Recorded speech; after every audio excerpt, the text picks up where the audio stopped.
నాదెండ్ల మనోహర్ పై కాకినాడ మాజీ మేయర్ సరోజ సంచలన ఆరోపణలు చేశారు. నాదెండ్ల మనోహర్ జనసేన పార్టీలో ఒక కోవర్తిగా మారారు అన్నారు. తనకు టికెట్ ఇస్తానని పవన్ గతంలో మాటిచ్చారని చెప్పిన సరోజ టికెట్ ఇవ్వకపోయినా సముచిత స్థానం కోసం భరోసా ఇవ్వలేదు అన్నారు. అయితే సరోజ వ్యాఖ్యల్ని తప్పుపడుతున్నారు జనసేన నేత ఉదయ్. మహిళలకు ఏ పార్టీలో లేని గౌరవం జనసేనలో ఉందన్నారు. చుట్టూ క్వార్టర్ ఏదైతే ఉందో వాళ్ళకి భజన చేస్తున్న వాళ్ళకి అంతా బాగానే ఉంటుంది, లోపలికి బాగానే తీసుకెళ్తున్నారు.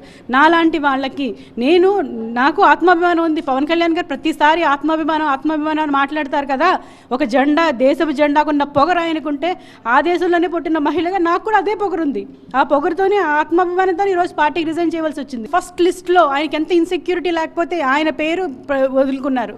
ఆయన పేరుతో పాటు పంత నానాజీ పేరు, ఎందుకంటే ఆయన గ్రూప్, ఆయన వర్గంగా ఉంటారు కాబట్టి, ఆయనకు చిడతలు కొడతా ఉంటారు కాబట్టి నాదెండ్ల మనోహర్ గారి పోరాటం ఖచ్చితంగా ఉంటుందండి. అవసరమైతే తెనాలి దగ్గరికి కూడా వెళ్ళి అక్కడున్న బీసీ నాయకులందరినీ కూడా నేను రిక్వెస్ట్ చేసుకుని అందరం కలిసికట్టుగా వర్క్ చేసి ఆయన ఓడించే దిశగా కూడా నా ప్రయత్నం ఉండబోతుంది.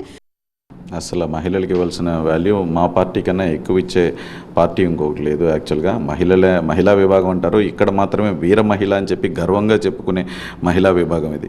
సో ఎవరైనా ఒక ఇండివిజువల్స్ అసంతృప్తి పొందొచ్చు. సో అంతే తప్ప ఇక్కడ మహిళలకి అన్ని పార్టీల కన్నా, మొత్తం దేశంలోని అన్ని పార్టీల కన్నా ఎక్కువ మర్యాద ఇచ్చేది అని గర్వంగా చెప్పుకునే విభాగమే మహిళా విభాగం.